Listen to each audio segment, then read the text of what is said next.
welcome to BERNAMA today. It's a brilliant Tuesday afternoon and you're with me, Tamina Kausti, Jessie Chahal in the studios at the BERNAMA News Channel where it's all about you. That's right. Thanks for joining us. It is, of course, a lovely Tuesday. We are on the way, sort of getting into midweek. So, you know, our engines are all warmed up. And if you're thinking, well, I've got loads of things to do today, well, you know, set out there on a positive note, go get them done, seize the day. Absolutely, as they say. And of course, who is definitely seizing the day is all our newly minted parliamentarians. Parliament is in session. Absolutely. Right now, as we speak, in fact, we may cross over there for a short update in a quick bit, but we'll let you know when that happens. That's right. But for now, we kick off our News on the Go segment, bringing you updates from in and around the country. That's right. Now, first off, we have, of course, Finance Minister Lim Guan Eng, who has said that the provision of services will be taxed at 6% under the reintroduced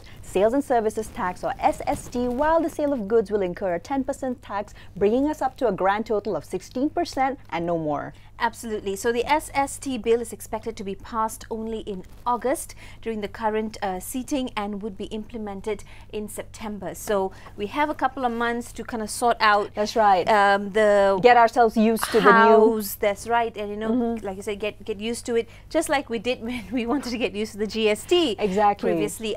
I'm sure many questions coming out of this as well. How will it work? How will it be implemented? Does this mean it's 16%, the 10 plus 6? That's right. You know, and we'll share more updates in due time as well. That's Moving right. on to that, from the World Cup kind of ending on a high note there, we have our very own football legend here in Malaysia, unfortunately, who has passed on at the age of 76, and this happened just yesterday. We're talking about football legend Chau Qilin. That's right. Now, of course, his most successful stint in the M League was when he helped KL win a Malaysia Cup hat-trick in 1987, 88 and 89 as well. Now, we just got a message that we are actually crossing over to Parliament now with Liana Zulkifli for some of the latest updates with what's been happening at the session. And this is definitely the first time Parliament is sitting. I think all Malaysians were absolutely captivated by what happened yesterday. There was a huge walkover. There was, and you know, it was a bit of entertainment, I think, for everyone. Of course, social media took that to town. They did. But seriously speaking, though, I mean, what does that tell us about the newly minted opposition as well? But anyhow, those questions aside, let's move on over to Liana. Take it away. Baik, Jessie, Tamina, terima kasih. Masih lagi terlintas langsung bersama kami di bangunan Parlimen bagi sidang ataupun istiadat pembukaan Parlimen ke-14 pada pagi ini, di mana kesemua kita sedia maklum Kebawah Duli Yang Maha Mulia Seri Paduka Baginda Yang di-Pertuan Agong Sultan Muhammad ke-5 berkenan untuk merasmikan istiadat pada hari ini. Dan hari ini juga sebentar tadi pada sesi titah ucapan diraja Baginda, ada sedikit kejadian di mana anggota Parlimen semalam meninggalkan sidang Dewan Rakyat semalam telah pun mendapat tempat spontan dalam istiadat perasmian oleh Yang Baginda, di mana sebelum menyampaikan ucapan titah diraja, Baginda hari ini secara bersahaja bertitah mengingatkan agar semua anggota Parlimen untuk berada di tempat masing-masing dan tidak meninggalkan tempat seperti mana yang berlaku pada hari semalam, iaitu pada hari Isnin, di mana anggota MP Barisan Nasional rata-ratanya dan juga serta PAS, iaitu pembangkang, rata-rata mereka meninggalkan Dewan berikutan tidak bersetuju dengan prosedur lantikan bagi jawatan yang di-Pertua Dewan Rakyat. Baik, sebentar tadi dalam titah ucapan Baginda, Tuanku menyeru agar perpaduan dan keadaan harmoni di kalangan rakyat di negara ini untuk terus dipelihara dan diperkukuhkan, dan justru itu Baginda menyambut baik cadangan untuk mewujudkan majlis perundingan keharmonian rakyat agar program-program yang lebih berkesan bagi mempromosi perpaduan dapat diperbanyakkan. Selain itu, Tuanku juga turut mengucapkan ribuan terima kasih dan menghargai komitmen kerajaan serta sumbangan daripada setiap pihak di mana dapat menjaga keamanan dan juga harmonian negara ini dengan membolehkan pembangunan dan kemajuan negara tetap diteruskan dan dilaksana. Baik, dalam pada itu, Tuanku turut menyambut baik di mana kajian separuh penggal rancangan Malaysia ke-11 hala 7 Baharu 2018-20 2020 yang akan dibentangkan pada tahun ini adalah antara langkah kerajaan bagi mendepani cabaran-cabaran dalam agenda pembangunan negara, disambut baik oleh Tuanku sebentar tadi dalam titah ucapan diraja, di mana Tuanku menekankan kajian tersebut bertujuan untuk menilai semula program dan projek-projek yang telah diluluskan, hala tuju dan juga status pencapaiannya. Justru itu, Tuanku berharap agar setiap anggota parlimen dapat mengambil bahagian dalam sidang perbahasan dan memberi pandangan bernas terhadap kajian tersebut. Dalam sementara itu, sumbangan golongan pekerja juga turut ditekankan oleh Tuanku, di mana golongan pekerja yang berjumlah lebih kurang 15 juta orang amat besar kepada pembangunan negara, dan justru itu Baginda berharap pengenalan kepada inisiatif-inisiatif seperti penubuhan Suruhanjaya, cadangan menyamaratakan kadar gaji minimum di seluruh negara dan juga mewujudkan lebih banyak pekerjaan akan dapat mensejahterakan ekonomi negara dan juga memberi impak kepada para pekerja, tenaga kerja di dalam negara ini. Baiklah, itu antara intipati-intipati yang disampaikan dalam titah ucapan diraja oleh Yang Kebawah Duli Maha Mulia Seri Paduka Baginda, dan pada esok keseluruhan 222 insya-Allah anggota parlimen akan mula menjawab, mula bersidang dalam sesi soal jawab dan juga mula membahaskan titah ucapan diraja. Dan pada petang nanti, upacara mengangkat sumpah ahli-ahli Dewan Negara akan diadakan dan seramai 8 orang individu akan mengangkat sumpah sebagai senator anggota Dewan Negara. Mereka terdiri daripada 6 individu lantikan Seri Paduka Baginda dan 2 lagi lantikan yang dipilih oleh Dewan Undangan Negeri Kelantan dan juga Terengganu. Antara wajah dominan ataupun wajah prominent yang biasa kita melihat dalam sesi sidang Dewan Rakyat adalah yang akan diangkat sebagai senator pada penggat ini ada daripada Dewan Rakyat adalah anggota Parlimen Liu Chin Tong DAP dan juga Raja Kamaro Baharin, dan upacara mengangkat sumpah akan diadakan pada pukul 2 petang sebentar nanti. Saya kira setakat ini yang dapat kami kongsikan kepada anda, Temina, di bangunan Parlimen. Inilah dia keadaan semasa yang dapat kami kongsikan. Untuk itu, kembali ke Wisma Bernama. Thank you to Noriana Zulkifli coming to us live from Parliament. On that note, we'll take a quick commercial break. We'll be back right after. Stay tuned.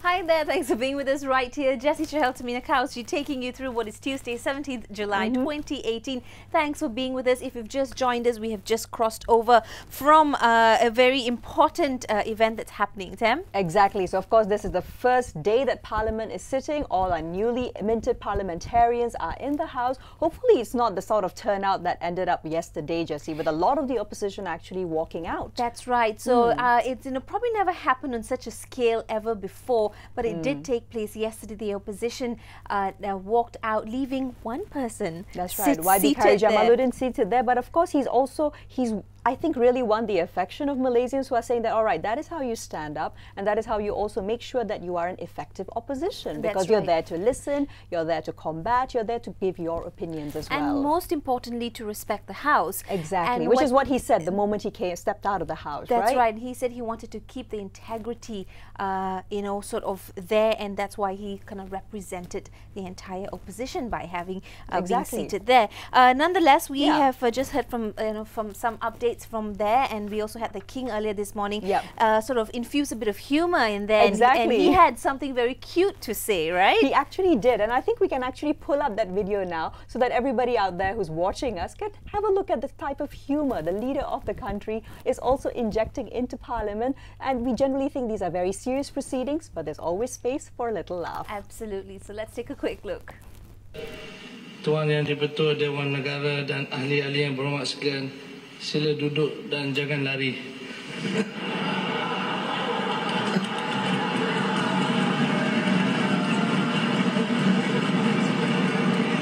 Please be seated and do not run away, says the King himself. That's right. So there we saw the DPM and of course the Prime Minister as well, all sharing a bit of laugh together with the Agong and the rest of the House. Everyone feeling a little bit light-hearted. Of course, I think he really broke the tension first day of Parliament. He did, and kind really of set that thing like, okay, whatever happened yesterday happened yesterday. Let's move on and let's focus on the bigger, better things. But on that note of the Parliament, there are many firsts happening at the Parliament as well. Exactly. So many firsts, including it was the historic first day at Dewan and Rakyat as politicians from both sides of the divide today sat down, and Tun Dr. Mahathir Mohamad made a return to the lower house after 15 years, also as our oldest parliamentarian. That's right, at the ripe old age of 93, or perhaps you would say young age of 93, right, young because at heart. he obviously shows that. He has since been appointed the Prime Minister, and of course Datuk Sri Najib Abdul Razak became the first former Premier to sit on the opposite bench. Nice. Mahathir set foot in the Dewan Rakyat for the first time since he stepped down from politics in November 2003. Now, UMNO President Datuk Sri Ahmad Zahid Hamidi was of course the federal opposition leader in Parliament today. We'll be definitely bringing you lots of updates throughout the day, but moving along into more parliamentarian news. Now, same date, 37 years apart, Dr. M makes history yet again. So what we're talking about here, of course, is Dr. M creating history when he was sworn in as Langkawi MP on the very same date, 37 years ago, that he was sworn in as Prime Minister for the first time. That's right. And in 1981, on this very day, Dr. Mahathir received his letter of appointment as Malaysia's fourth Prime Minister from the then Yang di-Pertuan Agong Sultan Haji Ahmad Shah, and took the oath of office witnessed by then Acting Chief Justice Sultan Azlan Shah and then Chief Secretary to the government, Tan Sri Hashim Aman. All this according to our News and National Archives. That's and right. Yesterday, exactly 37 years later, he was sworn in by as Langkawi MP.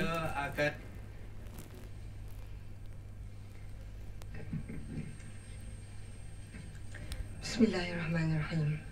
Saya Yes, so there we have it. That's some, live footage coming from yesterday's parliamentarian session. Now, of course, at 93, our comeback Prime Minister is also adds oldest serving MP to his long list of accolades. And Dr. Mahathir also celebrated his birthday last week. That's right, not just his birthday, but his wife's birthday That's as right, well. in quick so succession. What was a very definitely interesting week as well. And, we hope to see him lead us back to our glory. And hopefully, that will be the next few years will be easy on him in terms of his health. Absolutely. And all of that. So once again, happy birthday to Dr. M, and we wish him all the best in health and otherwise. But moving along from there to PTPN borrowers, you have 9 days left to update your info. That's right. So the Last National calls. Higher Education Fund Corporation, PTPTN, loan borrowers have been given 9 days, that's from July 17th till the 25th, to update PTPTN with your latest income information. So if this has been something you've been sitting on, you really need to step Cross up it off your to-do list, Yes, absolutely. Yeah, so basically, if they fail to do so, PTPTN would presume that the borrowers are not interested in applying to defer their loan repayment.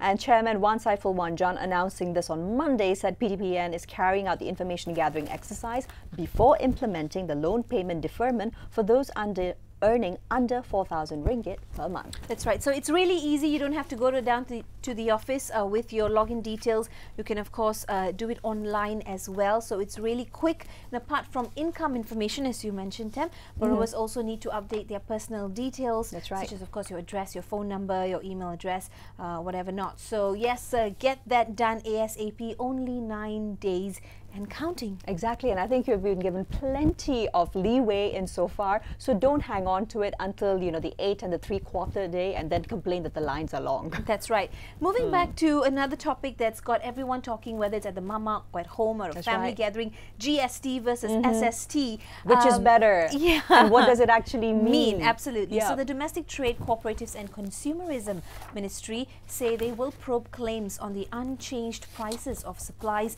on some wholesalers despite the recent zero rating of the GST, and they had said that that the enforcement personnel would go to the ground and investigate some of these claims thoroughly. That's right. Now, of course, the Deputy Minister Chong Chen said that this when he was asked to comment on claims made by eatery operators that some wholesalers who supply food ingredients to their outlets have yet to reduce prices of goods after GST was zero rated. Now, I think Malaysians have been pretty patient. It's already more than 2 months into the new stewardship of Pakatan Harapan. So definitely we're looking for answers and to be pretty sure that the SST and GST will be properly implemented. Absolutely. So although businesses are meant to make profits, they say there's no way they can go beyond what seems to be be unreasonable. So here also, you know, if you find that there's something not right and you feel that there are still kind of suppliers or merchants charging you the GST or the SST before September,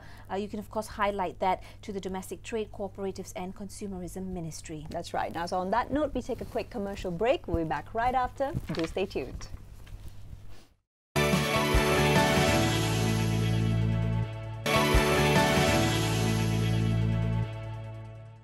And welcome back to BERNAMA today. Thanks for still keeping it logged on to us here on the BERNAMA News Channel. So going straight back into some of the top stories for the day, hand-foot-mouth disease or HFMD is under control. No fatalities so far. That's right. This comes out from the Health Ministry, of course. A total of 381 childcare centres nationwide were closed from January until 14th of July following the spread of the hand, foot and mouth disease, otherwise known as the HFMD. This, of course, sending parents into a bit of a scare and frenzy, yes, because you know, it is horrible for kids to contract this. It is painful. Recovery is slow, and gets everybody, you know, kind of really worried as well. So that's yes, right. rest now, assured, Penang, of course, has been the worst affected in so far. Yeah. But rest assured, like they said, it is under control. No need to panic. Just keep up to tip-top hygiene standards. Absolutely. So you know, make sure you clean your hands and feet if you're going out. If you're, you know, having a bit of a fever, running nose, make sure the kids are not running around here and there. But of course, parents will know that, and just keep you know, a lookout for any kind of signs or symptoms. Yes, any blisters or any discoloration, obviously on the soles as well as on the palms. That's right. Yeah. So moving on from that, we've got more news to share with you. We spoke about the GST a little bit, what's happening in the Parliament as well. But there's a big debate happening now, and will be sort of the highlight here in Asia. Exactly. So the debate that we're talking about is the AICHR debate.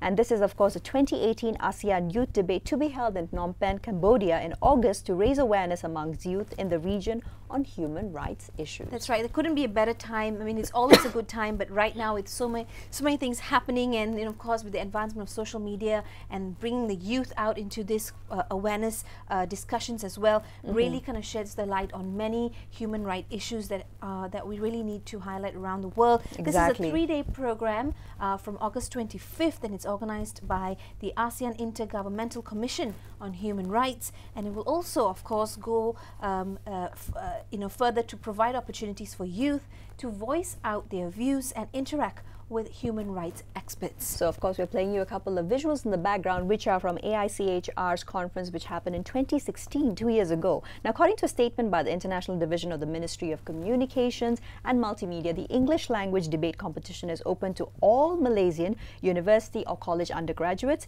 aged 18 to 23 years and have enrolled in their studies as of August the 1st, 2018. So, definitely a chance for Malaysian debaters to sort of take up in the wave of political awareness that's going on around the country and pick out issues closest to their hearts. Absolutely. And you know what, we always talk about Gen Y being misunderstood or not having a platform to voice out how they feel. Well, this is a wonderful and brilliant chance. If you feel yourself to be, you know, kind of a debater, you qualify for this particular debate, you know, please go ahead and do it. I wish I was at that stage in my life. I would love to be part of that What a great debate. opportunity for not just exposure, but also to speak with human rights experts as well as youth in the region and look at what sort of debates are going on within their own country. I think definitely, I mean, if I was a Malaysian, young Malaysian going for this right now, I would definitely want to speak about child marriage. Then there would also be the issue of using of the Sedition Act, and as well, in addition to that, I think we're also talking about LGBT rights, which have come to the fore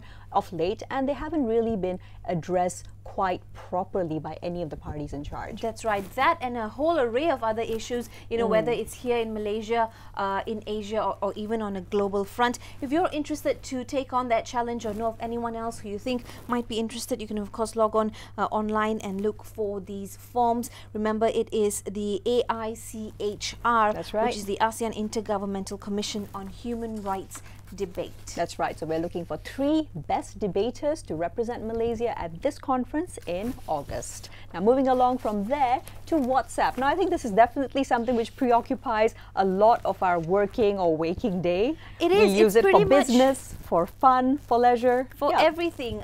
You know, you sometimes don't even pick up the phone and make that important phone call because it's, oh, I just rather send a WhatsApp message. It's become such a norm. It's become literally our second hand, in other words. But yes, while many are still struggling to accept the concept of, you know, technology on the whole, WhatsApp introduces things like emojis and stickers. And these are things they say are going to be the next big trend, taking over messaging platforms, everything from the iMessage all the way up to Skype. Exactly. So WhatsApp really aims to make everything super integrated, and they will be adopting stickers as their next move, and will be able to access a sticker store in newer versions of Skype as per what WhatsApp Beta Info, which unpacked the firm's most recent Android beta release and coaxed out a couple of the secrets upcoming. That's right. So as a user, you can go to the store and you can alternate between different sticker packs, you know, perhaps for different kinds of conversations that you'll be having. But personally, I feel, you know, then it just gets too crowded and too animated.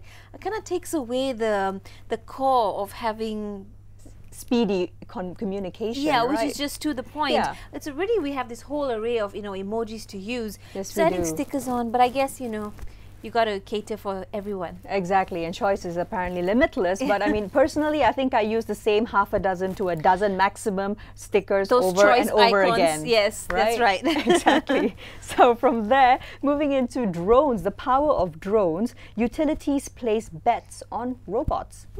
Well, flying robots that can travel dozens of kilometers without stopping could be the next big thing for power companies. We've seen drones being applied, whether, you know, it's in taking videos or news coverage or for entertainment purposes, movie making, whatnot. But it is going all the way out right now to, in fact, assist power companies as well. Utilities in Europe are looking to long-distance drones to score thousands of miles of grids for damage and leaks in an attempt to avoid network failures that, of course, can cost these companies billions of dollars a year. Exactly. So, of course, we're looking at some of the latest drone models and how they operate in the background. It's definitely changed the way we see videos as well, because it gives you such an amazing bird's eye view, right? Absolutely, aerial perspective, and really get to see things, you know, get to see the bigger picture, in other words. Exactly. And it gives you that wonderful kind of like overall feeling. I mean, for a lot of time we're kind of stuck to the little phone and the camera on ground, or, you know, we get different gadgets to kind of do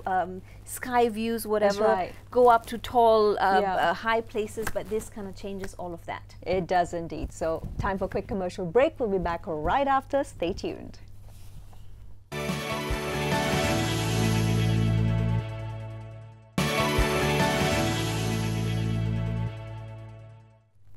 Hi there, you're watching BERNAMA today. Thanks for keeping it locked on right here on BERNAMA News Channel, where it's all about you. We're bringing you the latest updates. Tamina Kausji, Jessie Chahal taking you through. Thanks for being with us once again. It is the 17th of July 2018. It is a Tuesday. So many stories to share with you. Exactly. And lots of things happening actually all around Malaysia. Now, some of the top stories, of course, that we have already covered include Parliament sitting for the first time ever under the new government Pakatan Harapan today, as well as PTPTN loan offenders actually have 9 days left to update their details, asking for a loan deferment. So you heard it here, and please don't wait until the 8th day to rush to the line and then complain it's too long. But of course we will do that. We are Malaysians. Oh my goodness me. Kidding. Oh, great. Now, for those of you worried about the spread of the hand, foot and mouth disease, that is under control. The Health Ministry has come out to say that they are containing it, and good news is there has not been any deaths so far well pertaining to this. And so while we can kind of let our guard down a little bit, let's still look out for any kinds of symptoms and try not to expose ourselves if we are having that, because while it can affect children, it can also affect adults. It can actually. I have actually previously had friends who as adults they develop hand, foot, mouth disease, and I also see lots of parents online asking, hey, my kid has HFMD, am I going to develop it? it, I feel itchy, etc. Just as we said, keep up the hygiene levels and ensure that everybody who may have any signs or symptoms is also quarantined so that you're not spreading it on to others. That's right. So moving on to some international stories, right? And sports, of course, I think we're not yet over, especially football fans, the exhilaration of France winning the World Cup for the second time only in their history at the Games. That's right. This euphoria will last, a few months before everyone stops talking about it. But these are some of the massive crowds in Paris welcoming home the World Cup winning footballers. We'll let you enjoy the images.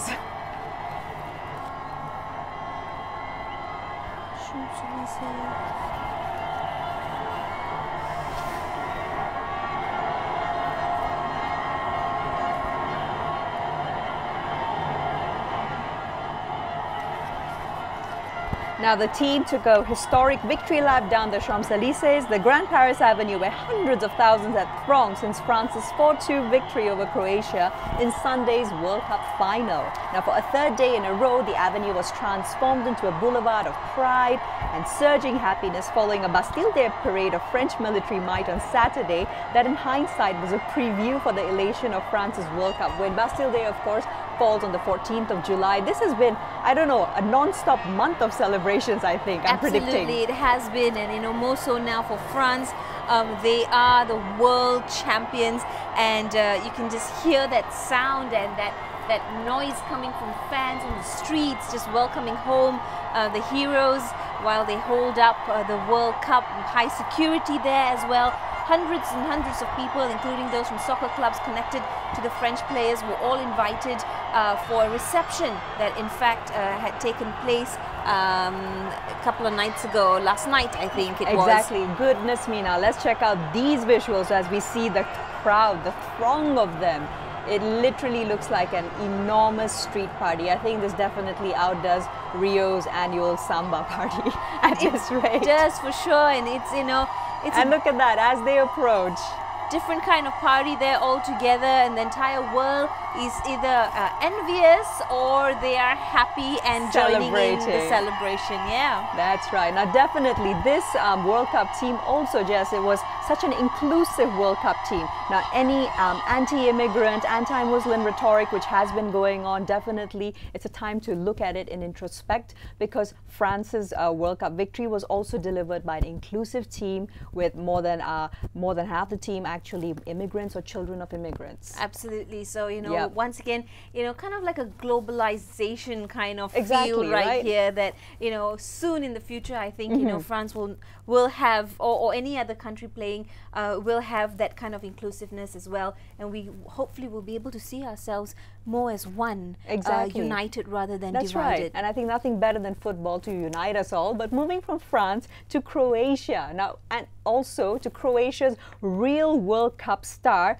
the president in the stands. We're talking, of course, about President Kolinda Grabar-Kitarovic, who smiled, though in defeat, and hugged every player just as boisterously from both teams as the winners were given their medals while wearing her team shirt proudly. That's right. She, of course, emerged the star here. All smiles them on TV. A study, in fact, found that 25% more focus now on her in the news stories about the finals than any other player on the pitch. And so she, of course, enjoying a bit of limelight there as well in conjunction with the World Cup. But nonetheless, they did perform well. Croatia did, and gave it their best shot. They did, definitely. And President Grabar-Kitarovic was definitely there, not just on the sidelines, but as a highlight, also being the only woman in the official lineup to represent Croatia and give out the medals. Now, I think what really came through was the addition of a female president, what warmth it gave to the generally pretty staid, macho game of football, right? I loved it, I did. And when we always say, that, in a game like the finals of the World Cup, there isn't really a loser. It really rings through this time, because Croatia, I don't think we can look at them as the losing team. Or as sore losers either. Right. They really gave their best. They came through and they did so well, and it's a time to rejoice in that victory, and in itself, in that loss as well, is a victory nonetheless. Exactly. So congratulations not just to France but to Croatia for taking away the first place. Now, moving into Angelina Jolie travels with the United Nations to Iraq, visits Syrian refugees, another modern-day hero. That's right. United Nations High Commissioner for Refugees, or UNHCR Special Envoy Angelina Jolie returned to northern Iraq last month to meet with refugees who fled Syria and are now living in Iraq. Of course, she's been known to go to the ground and really connect with some of these refugees that she's interacted with in the past. She now met with Ronya, a Kurdish widow, as we see on screen here, whose children have special medical needs and is among many mothers struggling to care for families. Now, Ronya is raising 5 young girls all on her own. 2 of her daughters have thalassemia, a genetic blood disorder stunting their growth and which can be fatal. Now, I suppose we can turn up the volume a little so that we can hear the conversation that Angelina is having with the mother. So there you have it. So Ronya's family fled Syria nearly 6 years ago. She takes her 2 daughters, Roshda and Layla, to hospital every other week for blood transfusions, but they say they can't get all of the medical treatment they need in Iraq. So definitely Angelina Jolie standing up there as a UN ambassador and also helping those truly in need on the ground. That's right. And you know, there couldn't really be a better person that I could envision or imagine than her. This visit has marked her 61st mission, her 5th visit to Iraq with the UN Refugee Agency since 2001, and she really, you know, has come out to show that she is committed and compassionate about the work that needs to be done as well. I mean, what's been done is great, but she's always pushing that boundary as well. She's challenging that. She does that every day. Now, moving on into a quick story about Cristiano Ronaldo, who has insisted he is as ambitious as ever after joining Juventus from Real Madrid. Now, the 33-year-old Portuguese skipper was unveiled as the Italian club's £99.2 million signing on Monday evening after completing a medical earlier in the day. Well, lucky he got through the medical. Imagine if he didn't. Oh my gosh. But anyway, Ronaldo, who has signed a massive mega 4-year deal, was greeted by fans on CR7 Day in Turin, and he was quick to assure them that his hunger for success remains undimmed. We haven't seen the best of Ronaldo just yet, is what he's saying.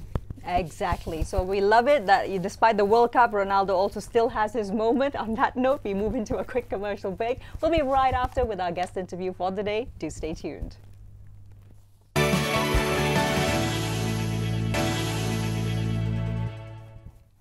Hello and welcome back to BERNAMA. Today you're with me, Tamina Khalji, and now today we have with us in the hot seat Asad Ali Jafri, who is a cultural producer and here to talk a little bit about the global Muslim culture and what he's here to do with it in Malaysia. Asad, how are you today? I'm great. Thank you for having me. All right. So Asad, you define yourself as a cultural producer. What does that really mean? Sure. It kind of means that within the arts and culture realm, I'm doing everything from visioning and ideating to implementing and executing to evaluating and trying to sustain programming. Right. Now, what got you interested in the cultural field as opposed to, let's say, something like technology, which is definitely also a huge market these days? Why culture? Sure. Well, it was a calling, I think. I majored in finance when I was in college. I did not like it at all. Okay. And I was really into hip-hop culture. I was a DJ, and I was bringing people together through hip-hop. And I saw that as like a larger thing and a larger calling within the arts and culture community. And I thought it was a great way to bring people together and connect people. Right. So when we speak about hip-hop, we speak about music, but at the same time, you're also talking about a global Muslim culture. Now, how does that, where does the intersection meet? And how do you actually reconcile it to those who may be of a perhaps more conservative, old school way of thinking, who are like, no, we cannot be talking about something as radical as hip-hop, which is the music of the streets? Sure. Really interesting. So hip-hop culture to me is music, it's graffiti, it's dance, it's DJing, it's all of these things. And I argue that hip-hop is also very Muslim. And in fact, the inceptions of hip-hop culture in the US come from a lot of people that were influenced by Muslimness, or were Muslims themselves, or were influenced by Islam in some ways, just like jazz musicians in America, just like the blues. That's right. So there's this whole trajectory there. So hip-hop and Muslims have always kind of gone hand in hand. So it's not that I'm doing something new when it comes to that. For a lot of other people, though, I mean, things like poetry or traditional Islamic art are part, and have always been a part of what I'm calling global Muslim culture, even if it came from somewhere in like Senegal or in Timbuktu or somewhere in Indonesia or Malaysia. So it's part of the wider diaspora. It's part of the wider diaspora, and I'm intentionally saying something like global Muslim culture, knowing that it's not a monolith, knowing that it's not all the same, but it's kind of like a way to reject labels that get placed on Muslims these days, saying that we're all the same, often in a negative way, and even from within our community saying that, hey, well, what about music, right? Well, Muslims have always made music. If you look into the history of Ziryab, he was one of the first people who took the oud to Spain, and the first music conservatory starts then. But as Muslims, they don't know that story about how Muslims were involved within music, or how entire treatises or manuscripts were written on the maqam, for example, as a music form. So it's really interesting historically, but it's even more interesting to me right now because I feel like there's this kind of global renaissance happening in certain Muslim communities around the arts. Now, also when we speak about the global dynamic, it's also the fact that, you know, there are Muslims everywhere in the world, and you also take from your local culture. So speaking of that, what have you observed so far about Malaysian youth culture and, by way of that, Malaysian Muslim culture, especially among the youth? Well, it's really interesting because I lived in Malaysia for about a year, from 2012 to 2013, and I was really impressed with the fact that Malaysia is so like technology forward and kind of part of this global conversation, but it's also rooted in culture, and it's rooted in culture that is diverse. So you can't necessarily separate a Muslim Malay kid from his neighbors that are Indian or Chinese and all the other influences that come in. And I was able to tour this group called the Diplomats of Drum through the US, representing Malaysia in 2000 and I believe it was 2014. And the group was made up of Indians, Hindus, Buddhists, Sikhs, Muslims, Malays, Chinese, and it was a 19-person group. Ultimate, a local MC, was the lead kind of vocalist, and I think that really showed people what Malaysian culture is like as a whole, and where kind of that Muslim aspect fits in, but it's not separated from everything else. It's part of a larger conversation, and it has to be part of a larger conversation for it to be relevant and authentic. So when we speak especially about the Southeast Asian young Muslim dynamic, what type of message do you feel that your Southeast Asian young Muslims are creating amongst themselves, number one, and number two, what do they want to be seen as, in their own words, to their own eyes? So I can't say what they want to be seen as because I'm not Malaysian, and you know I can only be kind of a vessel for that. But what I do see is that Southeast Asia is kind of the future of what Muslim culture can look like, because I think it's very modern. It's thinking about, it's future facing. It's really young, and I think everybody else in different parts of the world can really learn from it because people are comfortable in their own skin, and they're comfortable in the environment that they're living in, they're producing in, that they're creating in. Right. So we'll take a look at one of your videos, Asad, and then we'll come back and chat about it. How's Sounds that? Okay, let's roll. Wait a minute.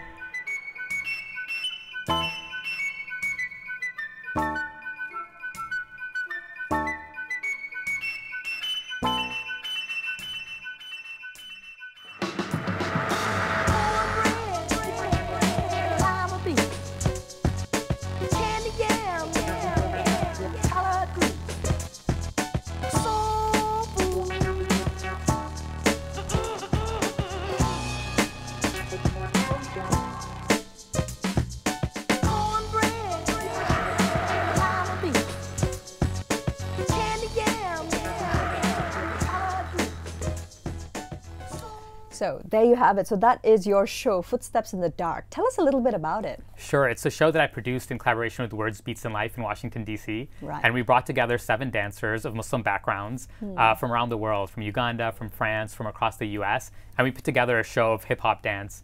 And we did that purposely because there's a project we have called From Ciphers to Ciphers, Hip Hop is Muslim. And the reason we did dance... I love that, ciphers to ciphers. Okay, yeah. I love the wordplay. But so what was the reception like, and how has it been so far to Footsteps in the Dark? It was great because not only did it get funding to be produced, this was a pilot, and it got funding to be reproduced and expanded, which is Congratulations great. on that. Thank you. And we did it intentionally with dance because when you think about Muslims and Muslim culture, you don't often think about dance as being the first thing. Exactly. And especially not hip-hop dance. Or and modern especially, interpretive dance, yes. Exactly. And we made sure that there were more women in the production than men, just to kind of change the stereotypes that people usually have. And it's an incredible production. It's moving, it's emotional. And if you get a chance to see it, whether it's online or in person, I think people should definitely check it out. All right, awesome. So I'll get that down. Footsteps in the Dark. So definitely check it out online. That is Asad's show. Now, moving into pathways. All right, we're actually going to turn up the volume on that, I think, for a bit so that we can hear what you're saying. And we don't know what that means and what it's going to be expressed as. Seeing dancers through a lot of different styles within hip-hop culture. The other thing is they get to see people from around the world that happen to be Muslim, but happen to be amazing dancers. Right. So, Asad, moving back into the question, so what pathways do you feel there are for young artists and creatives globally, and specifically in Southeast Asia, that are not yet really being exploited well? Well, I think the good thing is that people can be connected globally now, right? They can travel easily, and through social enterprises, through creative entrepreneurship, they can kind of create their own career paths. And I think that hasn't been available to people before. I think people can now be kind of multidisciplinary, intersect with a lot of different genres, and create a lot of original content. I think Southeast Asia is actually creating a lot of great content that's being consumed within Southeast Asia because the numbers are so high, but then can be kind of exported outside into the diaspora, into other communities, and then brought back as well. So I was talking to a young Indonesian that was following an Indonesian in Germany back in Jakarta. Right. And I think that kind of conversation is happening in the millions now. Exactly. So all the cross-cultural initiatives as well. Now tell us a little bit about the Crescent Collective. This is something that you are also part of. What is it? What does it do? And what does it hope to bring to, in particular, Southeast Asian young Muslims? So the Crescent Collective is actually a Malaysian organization that I interacted with when I was living here. And my friend Matta Tahir and some friends of his also started this collective. And it's, again, young Muslims trying to kind of claim their own pathway through the Crescent Collective. And through the support of the U.S. Embassy, they've been able to bring me here for this cultural exchange. Right. So on this trip in Malaysia, what's your end goal? What do you hope to achieve at it? My end goal is to just inspire young Malaysians, really. I'm inspired myself by what's happening in Malaysia these days. I've been watching from afar, and I'm just inspired by the kind of creative outputs that are happening. And I really hope that can be connected back to the rest of the world again. Exactly. Now, especially youth and the political space, Malaysia has just, gone through a massive general elections with a new outcome for the first time in Malaysia's history as a democracy. Now, what kind of renaissance do you feel that a political shift in power also plays among the psyche of youth? Well, I think art and culture are a really integral part of that political shift, right? And they have to kind of be together. Oftentimes when there's censorship in a country, it goes to arts and culture first, right? Exactly. And so that's a really, really important part. And I think art needs to be used beyond just a tool, and the creative sector in Malaysia and Southeast Asia needs to be a really important part of the future and the building of the nations, right? And I think that's starting to happen now, where the creative sector is seen as a real actual sector of the economy, of the political space, rather than just kind of something that kids are playing with or is just there for entertainment. Exactly. Now, speaking about economy, it's interesting that you bring up that concept, because all the conversations I've had, in particular with locally based artists, be they of Muslim backgrounds, which is of course a majority of them, considering they are a majority population,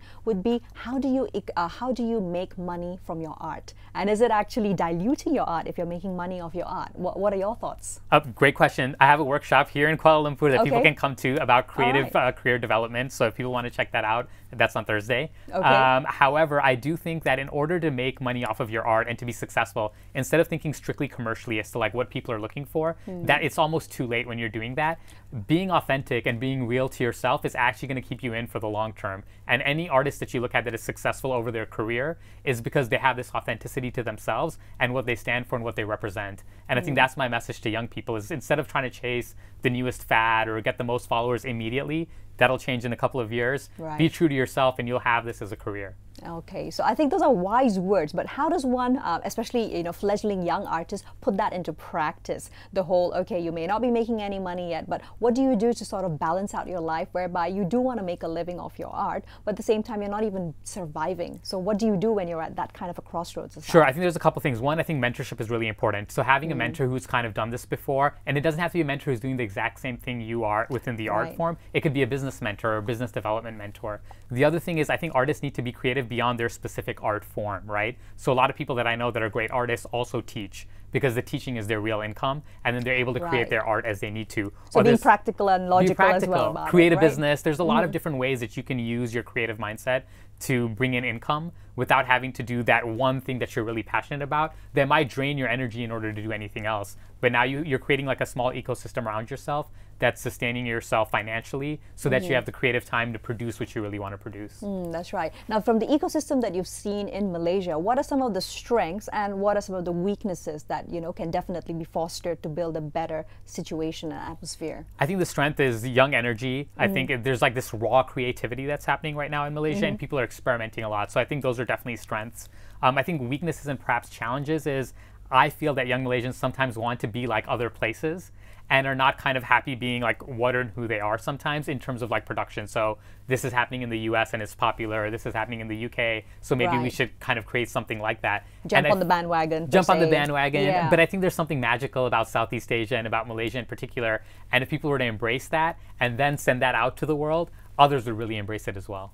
So what in particular have stood out as cultural landmarks for you in the time that you've spent in Malaysia, and especially in what you've been exposed to insofar with your work with the Crescent Collective? So this is only my second day here. Okay. So I haven't been exposed to a ton yet, but I see kind of creative entrepreneurs as being the next kind of exciting thing for me. I'm seeing a lot of new brands in Malaysia as well. That's right. And all the way from clothing to art to you know, people who are making music. So there's a lot of independent little labels happening. Exactly, and there's like this movement towards like conscious concepts and such. And I think that's something that the entire world is kind of moving towards as well. So I think Malaysians being part of that larger conversation is really important. And I see that happening, and it's exciting for me to see that. The last time I was here was about 3 years ago, and I see like, you know, continuous growth and development.